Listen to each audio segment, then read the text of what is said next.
नेहरू ने लगा दिया ऐसा काला दाग जो कभी मिटाए नहीं मिटेगा। कुंभ में 1000 लोगों की मौत के जिम्मेदार कैसे हुए नेहरू? तब की कांग्रेस ने क्या 1000 लोगों की मौत को बता दिया था भिखारियों की मौत?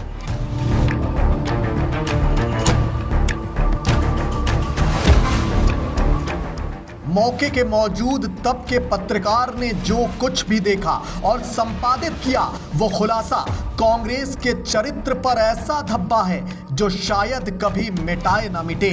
जी हां, कुंभ को लेकर अलग अलग अपडेट्स आप तक लगातार पहुंच रही हैं, लेकिन इस महापर्व से जुड़ा एक ऐसा मंजर आपको जरूर जानना चाहिए जिससे आप वाकिफ हो सकें कि इस तरह के महा आयोजन से कुछ कथित लिब्रांडुओं को मिर्च क्यों लग जाती है। साल था 1954, आजादी के बाद प्रयागराज में आयोजित पहला कुंभ। तब के प्रधानमंत्री जवाहरलाल नेहरू और उस समय राष्ट्रपति रहे डॉक्टर राजेंद्र प्रसाद भी पहुंचे थे, लेकिन उनका पहुंचना इतना दुर्भाग्यपूर्ण था कि 1000 से ज्यादा लोगों को अपनी जान गंवानी पड़ी और 2000 से ज्यादा लोग गंभीर रूप से घायल भी हो गए। करीब 1000 लोगों के मारे जाने की वजह थी भगदड़ का मचना, जिसके बारे में अलग अलग जगहों पर अलग अलग दावे भी किए जाते हैं। हालांकि हम एक पत्रकार के हवाले से आपको वो बता रहे हैं जो सबसे विश्वसनीय आंखों देखी है उनकी, जिसको हमेशा से ही छिपाने की कोशिश की गई। सबको पता है कि भारत को आजादी 1947 में मिली थी। साल 1954 में पहली बार आजाद भारत के प्रयागराज को, जो कि तब इलाहाबाद के नाम से जाना जाता था, वहां कुंभ का आयोजन होने वाला था। हालांकि 1948 में अर्ध कुंभ का आयोजन हो चुका था, क्योंकि कुंभ 1954 का आयोजन खुद प्रधानमंत्री जवाहरलाल नेहरू के शहर इलाहाबाद में हो रहा था, तो इसमें नेहरू की निजी रुचि भी थी। लेकिन दूसरे शाही स्नान में खुद नेहरू के शामिल होने के फैसले ने प्रयागराज में लाशों का ढेर लगा दिया। इन घटनाओं को कांग्रेस की सरकारों ने दबाने के भरसक प्रयास किए, यहां तक कि इस 1000 लोगों के मारे जाने की घटना को कुछ भिखारियों की मौत तक कह डाला।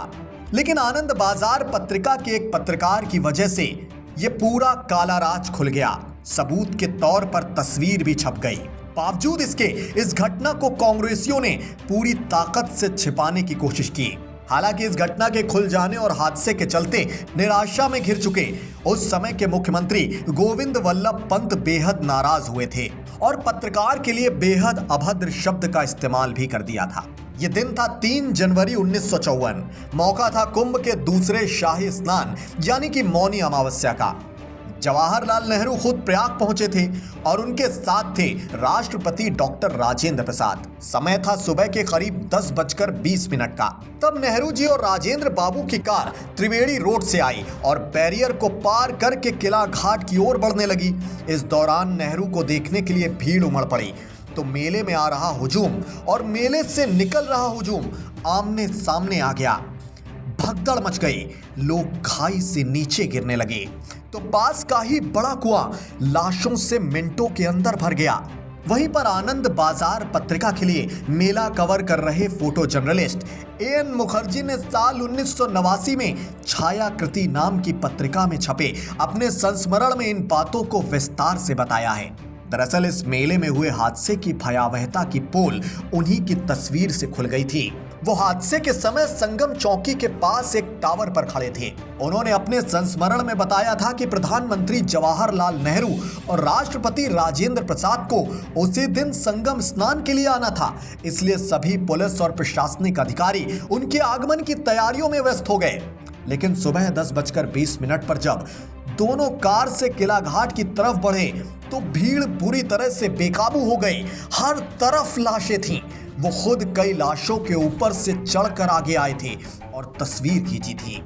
उन्होंने हैरानी जताते हुए ये लिखा कि इस बड़ी घटना के बावजूद हादसे वाली जगह से दूर रहे शीर्ष अधिकारी सरकारी आवास पर शाम 4 बजे तक चाय नाश्ते में मशगूल रहे और उन्हें इस हादसे के बारे में खबर तक नहीं मिली। वहीं जब एनएन मुखर्जी करीब 1 बजे अपने ऑफिस पहुंचे, जहां संपादक समेत तमाम पत्रकार साथी उनके जिंदा बचने पर हैरानी जताते हुए उनके आने पर खुशी जता रहे थे, ये मामला अंतरराष्ट्रीय सुर्खियों में ना आ जाए, इसलिए उस समय की सरकार ने इसे कुछ भिखारियों की मौत कहकर इसे खारिज करने की कोशिश की। लेकिन अनंत मुखर्जी ने वो तस्वीरें अधिकारियों के सामने रख दी जिसमें कई महिलाएं महंगे कपड़े और गहने पहने हुए थीं, जिससे साफ जाहिर होता था कि मृतक कोई भिखारी नहीं थे, बल्कि वो संपन्न परिवारों से थे और सरकारी अव्यवस्था के शिकार हो गए थे। अपनी जान गंवा दी थी उन्होंने।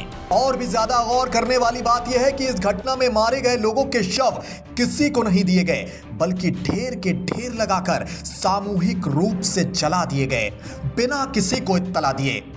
अनंत मुखर्जी ने बताया था कि वो किसी तरह से उन शवों के ढेर के पास पहुंचे थे। उन्होंने पुलिस कर्मियों के पैर पकड़ते हुए उनसे कहा था कि वो अपने मृत दादी को आखिरी बार देखना चाहते हैं, जिसके बाद उन्हें शवों के पास जाने दिया गया।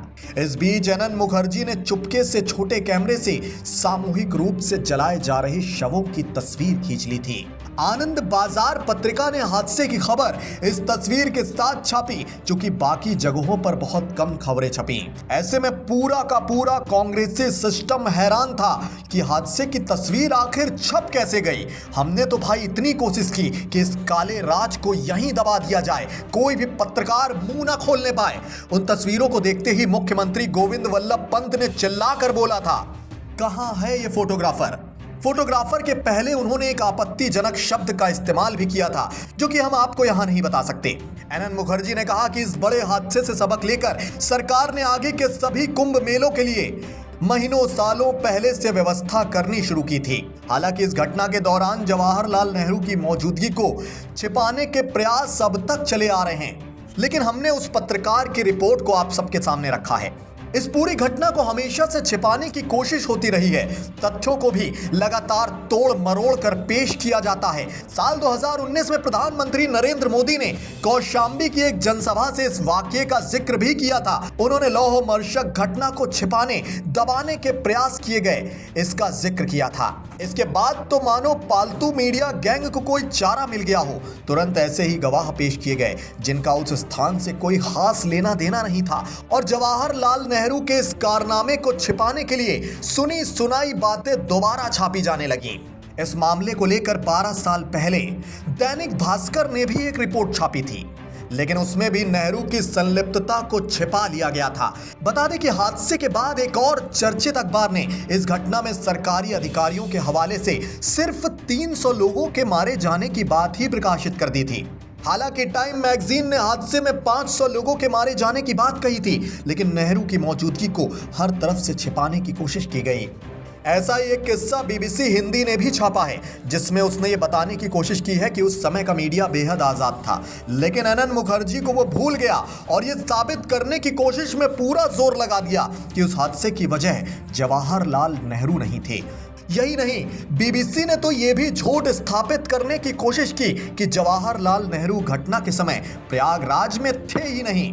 अलबत्ता इस मीडिया हाउस ने राष्ट्रपति राजेंद्र प्रसाद को जरूर फंसाने की कोशिश की कि उनके सामने ही ये पूरी भगदड़ हुई और लाशों के ढेर लग गए। खैर दोस्तों, कांग्रेस के इस काले इतिहास को लेकर आपका व्यक्तिगत नजरिया क्या है? अपनी कीमती राय हम तक जरूर पहुंचाएं। साथ ही कुंभ से जुड़ी ऐसी ही तमाम अपडेट से खुद को अवेयर रखने के लिए वीके न्यूज के अलग अलग डिजिटल प्लेटफॉर्म से आप यूं ही जुड़े रहें। शुक्रिया, नमस्कार।